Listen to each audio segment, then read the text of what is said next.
Hello there, welcome back. This is the final Bresson film. This is L'Argent, which is his final film. So it's the final film this season, and it's final. I'm covering his final film. This is available in artificialized DVD. I don't know how it's available elsewhere in the world, but it really needs a Blu-ray. It needs a lot of features. It needs proper restorations. Like Double Probably, this is one of my favourite of his later period films. Something I always liked. I always thought it was a wonderful film, and it's really nice to see it again. Because it's not a film you watch very often, because it is pretty much a downer. But it's great to watch it and see how great it is. It's just not something you put on when you just fancy a movie. It's a film you have to anticipate and then watch. It's based on a Tolstoy story, and it's about a forged note that causes a lot of problems. The film starts out with these two, this boy who's from a rich family, we don't know any better. He's in debt with somebody at school, and his father won't give him the money to pay him off.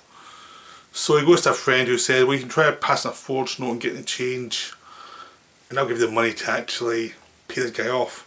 So they go to a camera shop, buy a frame, give him a 500 franc bill, and they get the change. Once they've got the change, they take it to that's them thinking, well, that's it, done with, I don't have to worry about it anymore. The owner of the camera shop realises it's a forgery because his wife was the person who took it. Then he realises it's a forgery and there's been two other ones. So they have to try to get rid of these forgeries. So what they do is they give it away when they're paying off some guy who's doing some work for them. He goes to a shop to buy some lunch, and when he passes over the notes, he says, oh, that's a forgery. They arrest him, take him back to the shop, and the shopkeeper, his wife, and the assistant says, no, we didn't give him these notes. We've never seen these notes before, we don't know who he is. So they basically say, no, he's a liar. So the guy loses his job, and that sets up a whole pattern of despair for him. As if things just go wrong, worse and worse for him. He can't get another job, so he has to go to a criminal friend to be a getaway driver. They're going to rob a bank. He gets caught, everyone gets caught, the bank robbery goes wrong. He ends up doing time in jail. When he's in jail, and we're getting a spoiler here, but again, it's a 40-year-old film, so there's not much I can really do. You should have seen it by now if you want to see it. His family situation gets worse. His child dies while he's away. His wife leaves him, and he just becomes more despairing. And then during the jail time, while he's in jail, you also see what happened in the shop. Turns out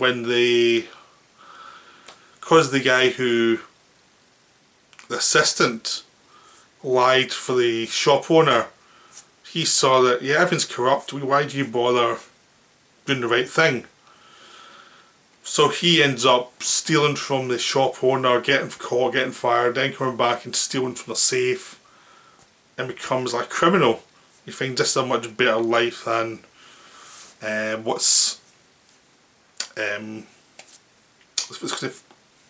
just being an honest person, this is a better life for him. Of course that becomes his ruin as he ends up getting caught. Then finally you'll see what happens with the guys who started it with the forgery. It turns out he gets caught as well, the kid who passed the forgery over. The photographer's wife spots him at school one day. She brings a problem to them.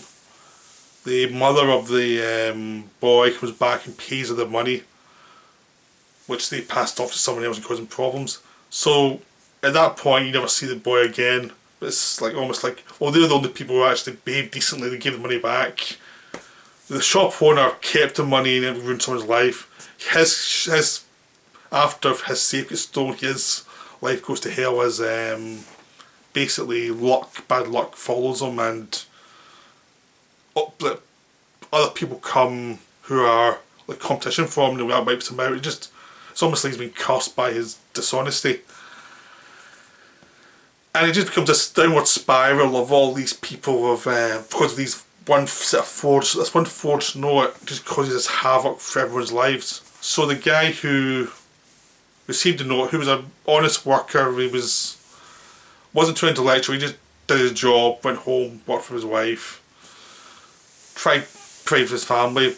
Because all that went to hell, he couldn't get a job, he ends up in jail. His family life falls apart, his wife leaves him. So when he gets out of jail, it's almost like, well, what's the point? What's the point in life? Because he runs into the guy who lied about him, that caused him even more problems in jail, because this guy's been caught, and this guy just, yeah, we lied, sorry. I'll try and make it up to you in some way. The guy said, don't bother. And it becomes this downward spiral of suicide attempts and just despair. This guy just has lost it with the world. He just finds no faith left in the world, and he sees nothing in the world that should show him faith. Even the people he's friends with in the prison, they're all criminals. None of them have any intention of doing good. They're all going to go back and do the same stuff. He's seen a world that just keeps working on the principle of greed and love of money and need for money, and that's all it's about. Over any humanity or any human dignity, it's all about the money. And this is just the thing that driving him mad. So when he gets out, he just becomes a petty thief. He ends up becoming a murderer, where he goes to this family who are living in this hotel, we're in this hotel, and he murders the family for their money, then goes to the police and confesses. It's like a brutal act of defiance against a society that's uncaring. So he's murdering these people for nothing, basically, and just saying, I did it for the money. And it becomes this whole rap of someone who started good ends up being crushed by society and ends up going mad and killing people. It's just this dark view of humanity, this whole idea of the best souls can be corrupted by the inhumanity, the lack of interest in other people, the lack of kindness, the lack of basic human dignity, and the just fact that people just are so distant from each other.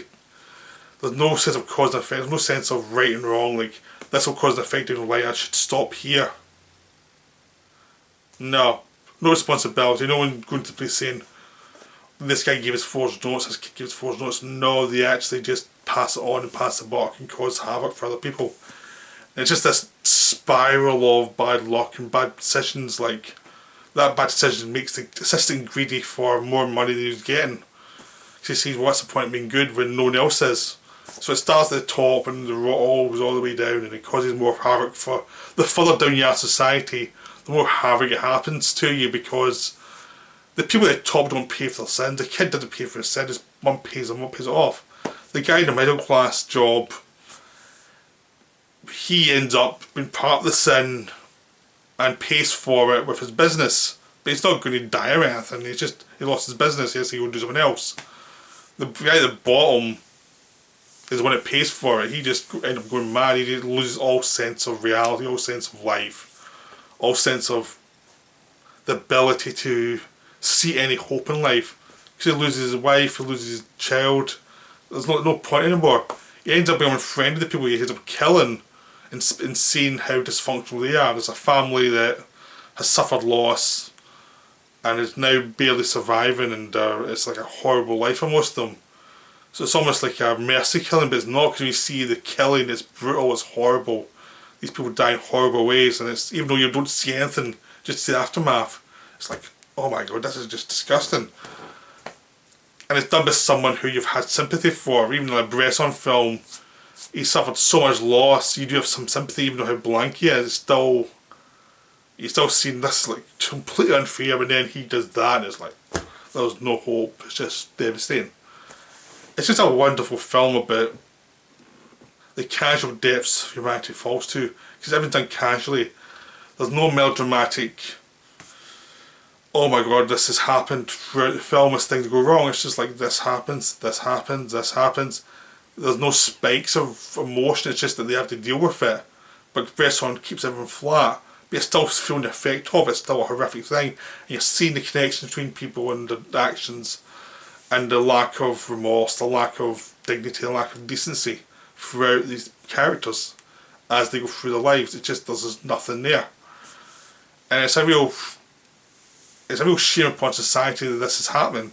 Obviously it links to Devil Probably, where there was lack of remorse about the pollution and all of that. There's just a sense of humanity's dying through a lack of cohesion, a lack of just basic decency. Like the characters that were in the background in the past, like in Machete and things, the kind of cruel characters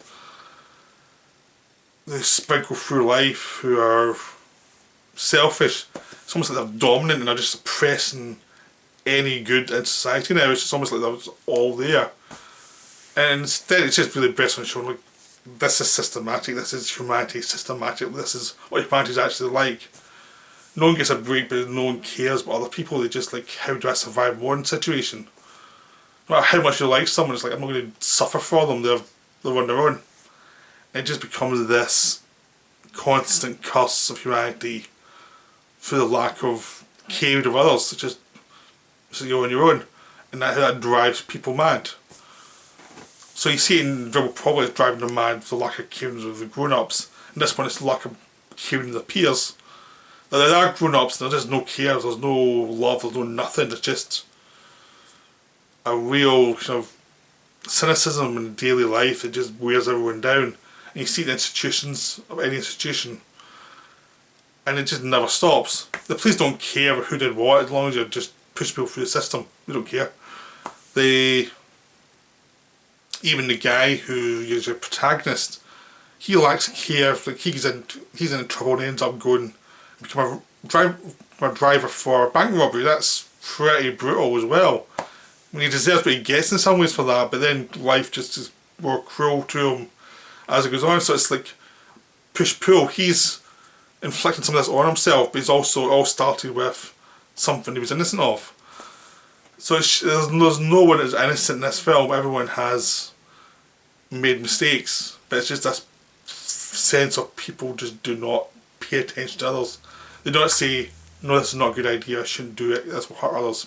It never happens. In the way that it happens too much in most other films, in the sense that they try to prove to others that, oh, we care. Well, directors or writers and a lot of other films are more sentimental with this thing. It's almost like when you watch films, it's like, why did all these problems happen then if everyone's so kind? Or, because yeah, you had to have a villain who causes it all rather than a protagonist who's flawed. In a lot of films, protagonists become very kind of undynamic and pure in a way that's not really realistic with life. This is what people are like. They have good points and bad points, but essentially they're on their own, they're kind of selfish. And this is like showing you a crime film done in real time and real life, and how people are worn down, how it affects them, how they slowly go mad throughout life and throughout living and throughout the cruelty of life. So I hope all this made sense. But this film is about the cruelty of life through money. That's what it's about. So that's the end of my Bresson season. That's it. That's my final one.